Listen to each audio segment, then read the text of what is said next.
Les famílies de gent de fora que li costa entrar a l'escola, pot ser de la llengua, de la llenguatge catalana bueno, fa vergonya. Bueno, s'explica costa una mica, clar, perquè tu vas a explicar la teva cultura així tens que parlar molt bé, si no, no podràs explicar amb l'altra gent. La Saida Rifi ha superat la vergonya i el respecte de no dominar prou la llengua per entrar a la classe de la seva filla a explicar coses del Marroc. És una de les activitats que han fet a l'escola de Sant Esteve de Guialbes com a feina prèvia per participar en el concurs Contes del Món. Per a la Saida ha estat el primer cop que participa en una activitat escolar. La primera vegada. Hi ha mares que fan activitats, perquè com estic que tinc treballar, tinc feina i no puc anar. Perquè amb aquest tema del Marroc sí, ja tinc temps, ja hem anat una tarda i m'explica com va tot això del Marroc. M'encanta, sí, que l'altra gent que sap que és el Marroc i una altra cultura. Una altra de les famílies que hi han participat explicant els seus orígens, en aquest cas romanesos, ha estat la de la Dana Tudor. Jo he vingut aquí quan tenia 6 anys. Va ser molt difícil al començament, però molt, perquè jo no coneixia ningú i la gent era diferent, parlava molt raro per mi en aquell moment, però ara ja me'n surto molt millor. Contes del Món està impulsat per l'associació Com Soc, amb la idea de combinar la cultura popular de tradició oral amb les noves tecnologies de comunicació. A l'escola ho han treballat amb els alumnes de cicle mitjà i superior i han escollit 2 contes procedents de 2 països, el Marroc i Romania, perquè a la classe hi havia alumnes que n'eren originaris. Han fet un treball per conèixer la cultura d'aquests països, les tradicions, les danses típiques i els contes. Així han descobert les 5 cabretes del Marroc, obriu-me la porta, i el conte romanès, la bossa dels 2 centaus. Els alumnes d'altres països són els que han aportat més coses, no? Perquè s'han sentit els protagonistes de tot aquest projecte, s'han implicat tant que ha sigut com la seva oportunitat per ensenyar-nos tot el que fins ara nosaltres vèiem una mica però no coneixíem tant, no? No els havia explicat res, perquè tampoc és que haguessin preguntat mai. Preguntaven paraules, però res més. He parlat de moltes coses diverses, des de tradicions, de la història, perquè van estar molt curiosos. Ballet, dona'm una mica d'or. Jo m'he sentit molt bé i m'ha agradat que ells els tingués curiositats, coses que no sabien.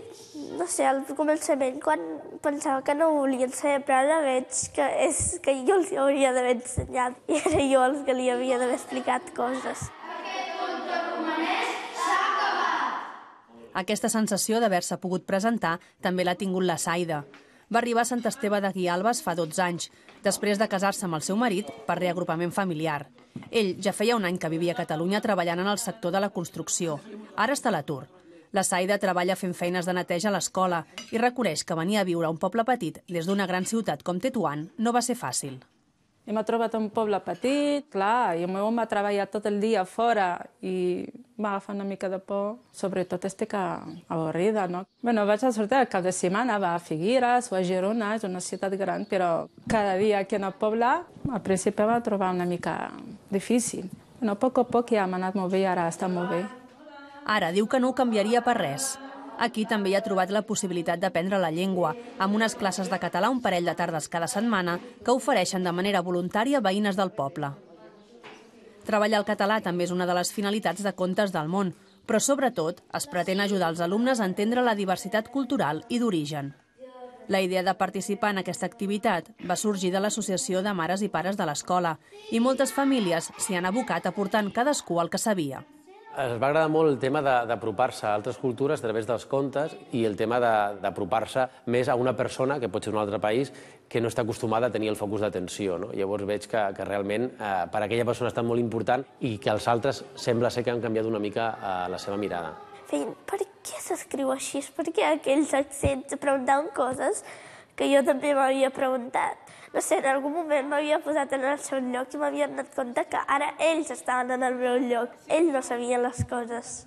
Aquí em sento molt i molt bé i m'agrada molt estar aquí. I allà també em sento bé, però moltes emocions sento allà, perquè quan veu la família sentes moltes i moltes emocions. Aquí és com la meva vida, allà ja sembla més diferent, però aquí és la meva vida, aquí jo estic cada dia. Han tingut l'oportunitat d'obrir sentiments i coses que tenien a dintre que no havien obert mai, no? D'explicar-los com s'han sentit quan han arribat, com s'han adaptat aquí a l'escola, del que han deixat enrere. I els altres han empatitzat amb ells i, ostres, ha sigut un treball per ells molt enriquidor, també. Amb els contes del món hem après que hi ha moltes persones a altres països que no, perquè siguin d'altres països, són diferents a nosaltres. Si ets d'un altre país és igual. Per ell sempre ha sigut igual, això, però ens ha semblat diferent la cultura. Però tothom ja sabeu que si ets d'un altre país no vol dir que siguis diferent. Tots som iguals, d'alguna manera.